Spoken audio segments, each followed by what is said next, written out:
திமுகவில் இருந்து விலகிய திருநெல்வேலி நகர் திமுக இலக்கிய அணி முன்னாள் தலைவர் சஞ்சய்குமார் இந்து முன்னணி அலுவலகத்தில் அதன் மாநில செயலாளர் குற்றாலநாதன் முன்னிலையில் கட்சியில் இணைந்தார்.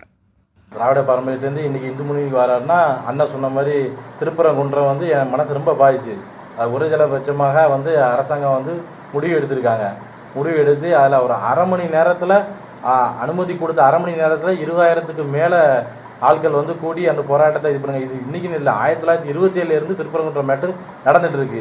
முதல்ல காங்கிரஸ் எம்எல்ஏ சின்ன கருப்பு தேவர்னு ஒருத்தர் ஆரம்பித்து அதிலேருந்து போராடின இது திருப்பரங்குன்றம் இன்றைக்கி வரைக்கும் நடந்துகிட்டு இருக்கு. அப்போ இதுக்கு முன்னாடி ஆட்சி இருந்தாங்க, இதுக்கப்புறம் ஆட்சி இருந்தாங்க, ஏன் இந்த ஆட்சியில் மட்டும் இது பண்ணுறாங்கங்கிறது தெரியல. எனக்கு இந்து விரோதமாக ஆகிட்டு இருக்கு.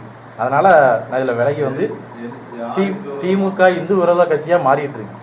இல்லை, இந்த தைப்பூச திருவிழாவில் தமிழகம் முழுவதும் பல்வேறு கோயில்களில் கோயில் அறநிலையத்துறையினுடைய பணியாளர்களால் பொதுமக்கள் பக்தர்கள் மிகப்பெரிய அளவில் வேதனைக்குள்ளாக இருக்கிறாங்க. அதனுடைய ஒரு அங்கம் தான் நீங்கள் திருச்செந்தூரில் சொன்ன அந்த வாகன காப்பகத்தில் குடிபோதையில் நடந்த சம்பவம். இது திருத்தணியாக இருக்கட்டும், பழனியாக இருக்கட்டும், அறுபடை வீடில் எந்த இடத்துலையுமே இந்த தைப்பூசத்திற்கு லட்சக்கணக்கான பக்தர்கள் வந்திருக்காங்க. அவங்களுக்கு எந்த விதமான அடிப்படையான வசதிகள் கூட இந்த அறநிலையத்துறை செஞ்சு கொடுக்கல.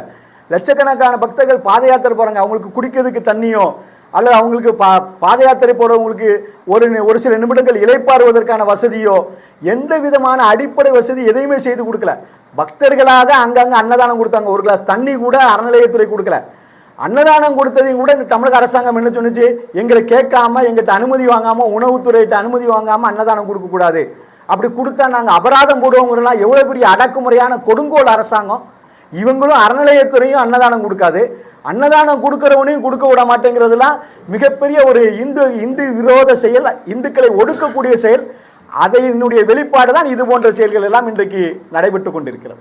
யார் யாரெல்லாம் காவல்துறை போய் விசாரிச்சிருக்காங்களோ அவங்க எல்லாம் திமுகவில் ஹிந்து உணர்வோட திமுகவினுடைய எதிர் மனநிலையில் இருக்காங்கிறத காவல்துறை ஊர்ஜிதம் செய்கிறதா தான் நம்ம எண்ண வேண்டியிருக்கு. அப்போ அவ்வளோ பிரச்சனைகள் அங்கே இருக்குது, அவ்வளோ எதிர்ப்புகள் அங்கே இருக்குது, அவ்வளோ ஹிந்து உணர்வு அங்கே இருக்குது, அவ்வளோ திமுக ஹிந்து விரோத தன்மையோடு செயல்படுங்கிற எண்ணத்தில் இத்தனை பேர் இருக்காங்கிறத காவல்துறையை ஊர்ஜிதப்படுத்துதா? நாங்கள் யாருன்னே சொல்லலை. இத்தனை பேர் வீடை தேடி போயிருக்காங்கன்னா அவங்களாம் அந்த உணர்வோடு இருக்காங்கன்னு தானே அர்த்தம். காவல்துறைக்கு நன்றி.